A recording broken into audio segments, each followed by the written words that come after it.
Hello, you're watching France 24. Time to take a look at what's grabbing the headlines in the weekly magazines with our press reviewer, Florence Villeminot. Hello, Florence. Hi, Claire. A lot of focus on events in Ukraine this week. That's right. It's on the front page of a lot of magazines. Let's start with a Nouvel Observateur, which focuses on the opposition in its 20-page special. It talks about le vertige de la liberté, so freedom vertigo, or the dizzying effects of freedom. Now, Nouvel Ob says that despite the deadly bullets, the cold, and the fear, the protesters in Maidan never gave up in their fight against what it calls a dictatorial and corrupt regime. Nouvel Ob says the Maidan protesters have gone down in history. Now, L'Express also has a 20-page special on Ukraine today, but it says that despite the victory in Maidan Square, well, Ukraine still faces many challenges and has yet to achieve its destiny. Now, L'Express focuses on several angles this week. First of all, a nation divided. This week we saw fights breaking out in the Crimea region between pro-Russian groups and pro-European groups. L'Express also focuses on the fact that Russia is flexing its military muscle. And finally, what lessons does Europe have to learn from all this? Now, Courrier International also focuses on Ukraine and what's going to happen next. That's right. Courrier International wonders, what are we witnessing here? A revolution or the beginning of a civil war? Where is Ukraine going? What will happen now? Now, Courrier International says the revolution can either give birth to a better democracy or lead to the country really splitting apart.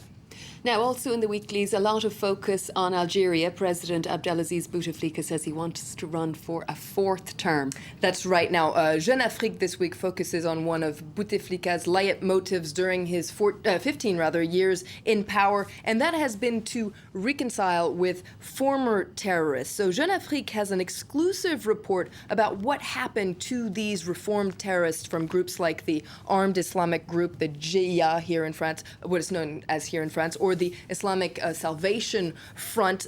Those groups wanted to overthrow the government in the 90s, but what has happened to these, quote, reformed terrorists 15 years after an amnesty allowed them to come out of their hiding place?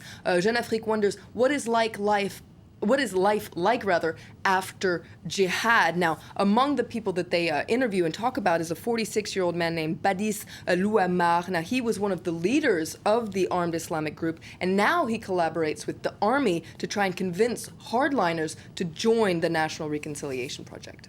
Okay, let's move on to the French version of Vanity Fair, and it's been billed as a tell-all interview about one of the most powerful men in the world, Barack Obama. That's right. Vanity Fair says that, talks about Obama's secrets. It's a 28-page exclusive interview with the U.S. president. He basically let the magazine follow him around on some of his official trips, and you might have already heard about this interview because it's that interview where Obama says that he believes that smoking marijuana isn't necessarily more dangerous than drinking alcohol. That was a comment that got a lot of buzz on the internet. But in Vanity Fair, Obama really confides in the magazine about what it's like to be the leader of America. He talks about a certain solitude that you can feel at the top, also a feeling of powerlessness that he feels when he needs to change the world. And finally, he talks about all the struggles that he still has to fight. Now, it's a very glossy PR operation, I guess you could call it, but there's some great behind-the-scenes photos. Obama says that he doesn't want to be just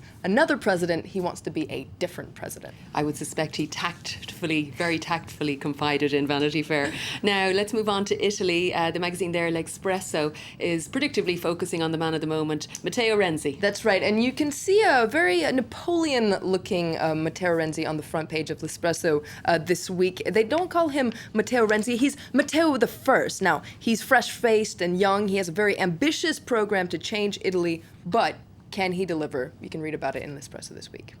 Okay, and right-leaning magazine Le Point focuses here on a budding scandal within the opposition party, the UMP. That's right. Now, former President Nicolas Sarkozy was accused of sucking all the money out of the party's coffers during his 2012 presidential run. But according to Le Point, it wasn't Sarkozy that was responsible for this financial fiasco. It might have been party leader Jean-François Copé. He's on the front page of Le Point this week. They wonder, what if Sarkozy was robbed, actually? And you can see they're starting to call it the Copé scandal. Now, Le Point says it has documents that show that Jean-François Copé is linked to a communications firm that actually filled its pockets during Nicolas Sarkozy's presidential run. Now, this is a very complicated story. You can get all the details in Le Point. We're very much likely to hear a lot more about it in the French press in the weeks to come. And it could tear the opposition UMP party just a little further apart. An unfolding scandal on that. Thank you very much, Flo. That was Florence Villeminot with our review of the weeklies here on France 24. Do stay tuned.